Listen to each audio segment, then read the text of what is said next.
Hello and welcome again to Uttaranchal diaries. दोस्तों, कैसे हैं आप लोग? सब मजा में खुश है ना? बाबा दीदियों बहनियों भली के रहा खुश रहा। दाजू भूला काका जो रहन जो भी सब मेरे बड़े बुजुर्गों को मेरा नमस्कार, छोटों को यथा योग्य आशीर्वाद। हम लोग को यार कैसे हो? खैर, जो प्यार आप लोग दे रहे हैं वो बहुत सुंदर है। मैं इतनी रिक्वेस्ट जरूर आपसे कहूँगा, जब आप लाइक और कमेंट कर ही रहे हैं तो यार 4-5 मिनट वीडियो को भी दे दो, सुन लो यार। क्योंकि यूट्यूब भी नोटिस करता है कि इसका व्यू टाइम क्या है। लाइक तो दिख रहे हैं, कमेंट भी दिख रहे हैं, लेकिन सुनने वाला कोई सुन भी रहा है कि नहीं?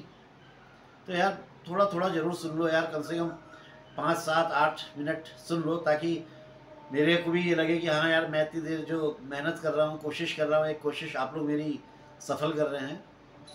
और वैसे कमेंट्स आ रहे हैं आप लोगों के, प्लीज़ थोड़ा सा व्यू टाइम अपना, आप लोगों से रिक्वेस्ट कर रहा हूँ, हाथ जोड़ के रिक्वेस्ट कर रहा हूँ, थोड़ा व्यू टाइम आप लोग अपना बढ़ाइए, वो होना बहुत ज़रूरी है। खैर, आज मैं आपको किस्सा सुनाने वाला हूँ। मैं जब घर से भाग गया था मैंने आपको बताया था कि अपने बचपन में ही मेरी पढ़ाई को लेकर के मेरे सेंट्रल स्कूल के टीचर्स ने तो सरेंडर कर दिया था कि भाई आपका बेटा, पापा को बोला था कि बड़ा गुणी, बड़ा ज्ञानी और बहुत विद्वान है, इसके लेवल के टीचर तो हम हैं नहीं, तो आपको इसके मतलब का टीचर देख दीजिए जो इनको पढ़ा सके किसी ऐसे स्कूल में। हमारे बस का तो हम तो नहीं पढ़ा पाएंगे, तो भाई ये बहुत ज्ञानी है। तो खैर, सेंट्रल स्कूल से आपको मैंने बताया था कि हटा करके मुझे सरस्वती देव सिंह राजकीय इंटर कॉलेज पिथौरागढ़ में भर्ती कर दिया गया था, जहाँ पे गुसाई माँ साहब, LD पांडे माँ साहब, देवकी नंदन पांडे माँ साहब, सुधीर सर और भी बहुत सारे, कोठारी सर, इन सब लोगों ने चैलेंज एक्सेप्ट कर लिया कि ठीक है, हम ये चैलेंज स्वीकार करते हैं। 8वीं पास हो गया, 9वीं पास हो गया, 10वीं का बोर्ड। मैंने बताया ना कि, और भी मैं तो मेरा यार देखो, बड़ा सीरियस बात कहता हूँ मैं जब तक कोई चीज़ को अच्छी तरह समझ ना लूँ, अच्छी तरह सीख ना लूँ, तब तक मैं जो है अपने कदम आगे नहीं बढ़ाता हूँ। तो हाई स्कूल की जो मेरा जो हिंदी था, वो मैं अच्छी तरह समझा नहीं था, सीखा नहीं था, तो मैं आगे नहीं बढ़ा भाई, मैं फेल हो गया, साफ बात। मेरे हिंदी के दोनों, हिंदी फर्स्ट, हिंदी सेकंड, दोनों मिला करके 28 नंबर आए थे, और हिंदी में ग्रेस नहीं मिलता है। अंग्रेजी में मेरे 85 नंबर थे, डिस्टिंक्शन थी। मैथ्स में 65 थे, बाकी सब्जेक्ट में सारे 60 से ऊपर थे। हिंदी में गोल हो गया था। तो भाई, आदत है गहराई से पढ़ो। उसके साथ ही जो है, उसी साल पापा का ट्रांसफ़र भी हो गया नैनीताल, पिथौरागढ़ से। बोरिया बिस्तर बांध के चल दिए हम सब लोग नैनीताल। नैनीताल GIC में पहले तो एडमिशन ही कहाँ मिलता भैया, जो एक साल लग गया है, कहाँ एडमिशन मिलता। तो किसी वजह से कर कुरा करके एडमिशन हो गया, लेकिन फॉर्म मैंने प्राइवेट पिथौरागढ़ से भरा हुआ था, पढ़ने के लिए क्लासेस का मेरे को एडमिशन मिल गया कि ठीक है भाई, पढ़ाई कर लो। फिर वही आदत भाई, गहराई से जब तक का समझ में पूरा अच्छी तरह दिमाग में ना बैठा लूँ, तब तक का मेरे को कॉन्फिडेंस, जब तक का कि पूरा सब विषय में मुझे मास्टरेट ना हो, तब तक का मैं दर्जा बदलने वालों में नहीं था। लुढ़क गया, 2 साल लुढ़क गया। मैं लुढ़का नहीं हूँ, मैं समझा नहीं। मैंने बताया ना, मेरे को कोर्स के अंदर जाना था, समझना था अच्छी तरह से क्या होता है। Sine square theta plus cos square theta is equal to 1। अरे पहले थीटा तो बताओ क्या होता है। Sine theta, cos theta, tan theta, cosec, सब क्या है भाई? सेक पहले बताओ तो। हाइट एंड डिस्टेंस, ये मीनार की लंबाई, उसकी परछाई, और वो उसका बताओ क्या है। क्या प्रश्न एक होता था, स्क्वायर अंडर रूट इतना 7 है, तो उसका वो, अरे रे रे रे रे। तो खैर, ये बीड़ा फिर मेरे मौसी मौसा जी जो लखनऊ में रहते थे, उन्होंने उठाया। मैंने कहा यार, इसको पहाड़ से हटाओ, इसकी जो है संगत यहाँ पे ठीक नहीं है, और ये है वो है, अब इसको यहाँ से पहाड़ से हटाओ, और इसको हम अपने साथ ले जा रहे हैं लखनऊ। लखनऊ में एडमिशन कराएंगे, लखनऊ में पढ़ाएंगे। तो खैर आगे जी, लखनऊ आ गए हम। लखनऊ में कृष्णा कोचिंग में एडमिशन कराया गया। एक टीचर और थे जो घर पे आके पढ़ाया करते थे, एक वो हो गए, एक हम हो गए पढ़ने वाले स्टूडेंट। सब चल रहा था अपना ठीक ठाक। कृष्णा कोचिंग भी जाना है, शाम को ट्यूशन भी पढ़ना है। कई बार कृष्णा कोचिंग से भी गोल हो जाते थे अमीनाबाद में, इधर उधर भटकने का बड़ा शौक रहा ना बचपन से। तो खैर हाई स्कूल पास हो गया। हाँ, नैनीताल में था, मुझे याद है जब मौसा जी का फ़ोन आया, हाँ भाई, उठाया मैंने फ़ोन, हाँ भाई बधाई हो, पास हो गया तू। मैंने कहा बाई गॉड कहिए। मौसा जी से कह रहा हूँ बाई गॉड कहिए पास हो गया। तो मौसा जी भी ऐसे कह रहे हाँ तू पास हो गया। फिर मैंने पापा को दिया, अच्छा अच्छा चलो भैया, मतलब सबने घर में एक चैन की सांस ली, चलो यार इस बार पास हो गया। तो भाई पास हो गया, हाई स्कूल बढ़िया हो गया, अब तो राजा हैं। तो फिर हुआ कि चलो नहीं, अब इंटर करने के लिए भी इसको लखनऊ ही ले जाओ। तो लखनऊ केकेसी में साहब एडमिशन करा दिया गया। तो एडमिशन हो गया था, एडमिशन होकर के क्लासेस वगैरह चल रही थी। Inter commerce, high school science थी छोड़ी, क्योंकि विज्ञान तो पल्ले पढ़नी नहीं थी नहीं। और कॉमर्स में एडमिशन ले लिया फर्स्ट ईयर में। तो एक एक डेढ़ महीना भी नहीं हुआ था, first year inter first year की बात है, वो आया वो एनसीसी के लिए कि कोई अगर एनसीसी ज्वाइन करना चाहता है तो आकर के एनसीसी के और रूम में आके मिले। तो मैं भी यार एनसीसी ज्वाइन, क्योंकि अच्छा ऐसा था ना लखनऊ में, क्योंकि मैं लखनऊ में प्राइवेट फॉर्म भरा था, तो क्लास फेलो कोई हुए नहीं, तो कोई दोस्ती थी नहीं। इंटर में केकेसी में ज्वाइन किया था तो कोई दोस्ती थी नहीं। तो मैंने जा करके जो है एनसीसी का फॉर्म भर के मैंने एनसीसी ले ली। एनसीसी ले ली तो एनसीसी से मुझे जो है यूनिफॉर्म भी मिल गई। यूनिफॉर्म मिल गई तो उसके बाद मैं परेड वरेड के लिए जाना पड़ता था, तो मैं अपनी बढ़िया कलफ करा करके यूनिफॉर्म को बड़ा टिंच रखता था। वहाँ तक भी बढ़िया था, घर में सब लोग एग्री कर रहे थे। तो उसके लिए तैयारी होनी थी 26 जनवरी दिल्ली के लिए, आरडी परेड की, रिपब्लिक डे परेड की तैयारी चल रही थी। उससे पहले हमारा एक एटीसी लग रहा था, एनुअल ट्रेनिंग कैंप। तो मैंने इंटर फर्स्ट ईयर था तो किसी को दिक्कत नहीं थी, मौसा जी से कहने की हिम्मत नहीं होती थी। मैंने मौसी से और बॉबी से बोला, मैंने कहा ऐसे ऐसे कैंप में मेरे को जाना है, मेरे स्कूल से मेरा ही सिलेक्शन हुआ है, ये हुआ करके। तो कितने दिन का कैंप है, मैंने कहा 10 दिन का है। कि चलो ठीक है कर ले। तो मैं एनसीसी कैंप में गया, वहाँ से मेरा सिलेक्शन हो गया। सिलेक्शन क्यों हो गया, क्योंकि मैं दौड़ता अच्छा था और मैं परेड भी अच्छी कराता था, क्योंकि मेरे को अंडर ऑफिसर का रैंक मिल गया था इंटर फर्स्ट ईयर में ही, सीनियर अंडर ऑफिसर का। तो क्योंकि परेड कमांड भी मैं कराता था, अपने अपने लड़कों को परेड में ही कराता था। सावधान विश्राम तेज चल, दाएँ मुड़ बाएँ मुड़, ये सब मैं ही कराता था, कमांड करता था, अच्छी कमांड करता था, आवाज़ खुल के आती थी मेरी।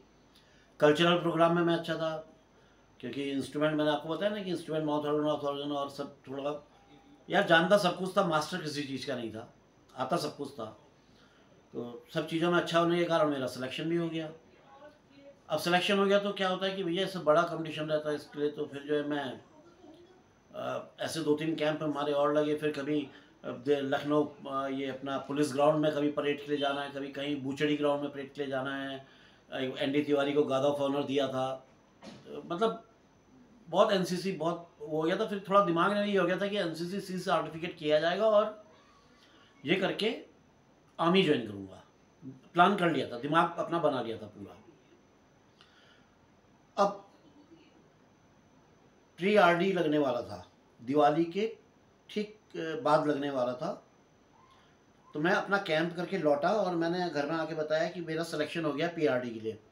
तो पहले तो सबको समझाया कि पीआरडी होता क्या है, कि भाई पीआरडी जो है ये दिल्ली जाने से पहले के लिए एक कैंप लगता है, उसमें ट्रेनिंग होती है, फिर वहाँ से छटनी होती है, फिर वो दूसरे पीआरडी 2 में जाता है, फिर पीआरडी प्री आरडी 2 से निकल के जब वहाँ से भी सिलेक्ट हो जाता है तब आरडी में जाता है, तब दिल्ली जाता है। उस टाइम उत्तर प्रदेश उत्तरांचल एक ही हुआ करता था, तो उसको हम लोग बोलते थे यूपी कॉन्टिजेंट। तो हुआ क्या कि जब हमारा ये पीआरडी लगने वाला था, पीआरडी 1 नहीं, हमारा लखनऊ का, पूरे लखनऊ का, जिसमें लखनऊ के सारे जितने एनसीसी के वो थे कैंप, जितनी बटालियन थी एनसीसी की, इन सब का कैंप लगना था और इन सब से सिलेक्शन होना था उसके लिए, प्री आरडी के लिए।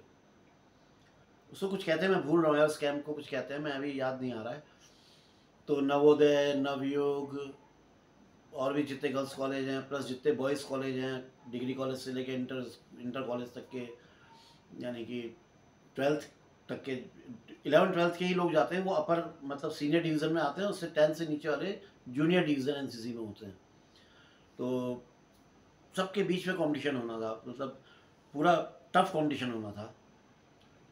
तो वो दिवाली के बाद था, नहीं दिवाली से पहले था, दिवाली से पहले था। और मैं वो क्वालिफाई करके आ गया था। और मैंने आके बताया मौसा जी को कि मौसी को कि मौसी मेरा सिलेक्शन हो गया, ये हुआ है। तो चलो दिन भर तो सही रहा।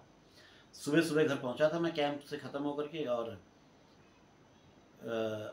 उसी दिन की बात है, दिन ही की बात है, नहीं अगले दिन की बात है। तो रात के टाइम में जो है मौसी, जब मौसा जी ऑफिस से आए शाम के टाइम में, सब खाना वाना खाने के लिए, मिंटू दद्दा, बॉबी दा, मेरे दोनों बड़े भाई, दोनों बड़े ब्रिलियंट पढ़ाई लिखाई में। मिंटू दा तो through out first class and distinction वाले, हो तो अलग ही लेवल था उनका तो। और बॉबी का मतलब दोनों बहुत, और फिर मैं ही एक उनके बीच में थोड़ा सा गहन अध्ययन करने वालों में था। गहन अध्ययन, भले 4 साल लग जाए 5 साल लग जाए चिंता नहीं थी, अध्ययन गहन होना चाहिए। मैं वाला था। तो मौसा जी को जैसे ही पता चला, मौसा जी बिगड़ गए मेरे पे, पढ़ाई लिखाई करनी है कि नहीं, ये क्या है एनसीसी एनसीसी, हर टाइम एनसीसी, बहुत हो गया एनसीसी एनसीसी, हटाओ ये सब। यार बड़ा मूड बहुत वो हो गया। मैंने कहा यार ये तो मौसा जी ने मना कर दिया यार, अब क्या करूँ क्या करूँ। फिर मौसी भी समझा यार छोड़ बेटा, बहुत हो गया एनसीसी एनसीसी, पढ़ाई वढ़ाई करो। मैंने कहा मौसी वो बहुत बड़ा कैंप होता है, वो ऑल ओवर यूपी से सिलेक्शन होता है, उससे ये है बेटा, चल ठीक है एक बार मान ले, अगर तेरा नहीं हुआ तो तेरा तो इतना समय ख़राब हो जाएगा, ये है वो है। मैंने कहा मौसी ऐसा नहीं है, और मेरे को स्कूल से भी कह रहे हैं कि, मतलब कॉलेज से भी कह रहे हैं, केकेसी में भी मेरे से कह रहे हैं कि जरूर जाओ, क्योंकि केकेसी से मेरे से पहले 7 साल तक कोई नहीं गया था। मेरे से 7 साल पहले तक कोई आरडी के लिए प्रिपेयर नहीं कर पाया था अपने आप को, केकेसी इंटर से। वो भी कह रहे हैं और ये भी कह रहे हैं, नहीं तैयार हुए। बड़ा वो हुआ। मैंने दूसरे दिन सुबह उठा मैं 6 बजे, सादे जो हमारा रूटीन टाइम था, उठा, अपने एनसीसी के सारे कपड़े मैंने जो है छत पे डाले, अपना वो जो बैग होता है ना किड बैग, उससे सब सामान जूते वूते निकाल के सब अपने छत पे डाले। मौसी और पॉलिश लेके, मौसी कह रही क्या कर रहा है, मैंने कहा नहीं वो सब जमा करूँगा ना वहाँ पे, अपना कल जाऊँगा तो स्कूल जाके जमा करूँगा सामान। छत पे जाके रखा बढ़िया, उसके बाद जूतों को पॉलिश वॉलिश किया, बढ़िया चमकाया। अच्छा पता नहीं, मेरे को ध्यान नहीं आ रहा मिंटू दा बॉबी दा कहाँ गए थे, मौसा जी तो ऑफिस चले गए थे, मेरे ख्याल से ये लोग भी शायद अपने स्कूल चले गए थे। मिंटू दा वहाँ पढ़ते थे ये क्रिश्चियन कॉलेज में, बॉबी शायद लखनऊ मंटेसरी में, ध्यान नहीं है मुझे, बहरहाल ये भी नहीं थे। मौसी और मैं, हम दो लोग अकेले थे। मौसी किचन में कुछ कर रही होंगी, करीब 11 बजे, 10-11 बजे के आसपास। मैं छत पे गया, मैंने अपना सारा सामान वामान लपेटा, मतलब एनसीसी का सामान, बाकी और कोई कपड़े नहीं। जो कपड़े पहन रखे थे, jeans, sport shoes, T shirt, jacket, वो विंड शीटर था वो जो पहन रखा था, बस वो। और बाकी अपने एनसीसी के सारे पैंट शर्ट्स, 2 पैंट थी, 2 शर्ट्स थे, बूट्स थे, सॉक्स थे 2 जोड़ी, और क्या बेल्ट, बेल्ट थी, बगल में लगने वाला फित्ता सिट्टी वाला जो होता है वो सब, रैंक वैंक सब अपने किट बैग में रखे। किट बैग बंद किया, देखा मौसी किचन में है, उठाया और सीधे भाग गया। भाग तो गया, घर से तो भाग गया, अब जाऊँ कहाँ यार, कहाँ जाऊँ कहाँ जाऊँ। मैंने कहा यार अभिमन्यु के घर चलो। अभिमन्यु तिवारी एपी सेन रोड में रहता था, केकेसी के सामने ही जो एक रोड अंदर चली जाती है, केकेसी के बगल से एपी सेन रोड कहते हैं, वहाँ पे रहता था। मैं उसके घर चला गया, वो भी अकेला था। अरे यार तूने बड़ा सही किया जो तू आ गया, बड़ा सही किया तूने, आ गया ये है वो है करके, वो भी बड़ा खुश। अब दोनों की अकल तो एक सी हुई ना। अब दिवाली जैसा त्यौहार, अब यहाँ पे जो है चिंता चालू हुई होगी, कहाँ गया क्या गया, क्या है क्या हो गया, क्या मतलब हुआ होगा। मैं तो इमेजिन कर सकता हूँ, क्या हकीकत हुई होगी मुझे तो नहीं पता। मौसी मौसा जी का क्या हाल हो रहा होगा, कुछ भी है भाई, बहन का लड़का है और घर से गायब हो गया है। दोस्तों वीडियो मैंने बताया था ना कि ये एक सीरीज़ में तो, एक में तो बनेगा नहीं है, तो इसके आगे का किस्सा मैं जो है आपको अगले वीडियो में सुनाता हूँ। तब तक के लिए आज्ञा दीजिए, चैनल को सब्सक्राइब कर दीजिए। अगर मेरी ये स्टोरी सुनने में आनंद आ रहा है तो बेल आइकॉन दबा दीजिए, और लाइक कमेंट्स तो मैं आपसे हमेशा कहता हूँ, आज भी कहूँगा। साथ ही अगले वीडियो में आपसे मिलता हूँ। जय बद्री विशाल, जय उत्तरांचल, जय भारत माता, जय हिंदुस्तान। रिमोट दोस्तों आपको पता है ख़राब हो गया, अभी आया नहीं है, आएगा तो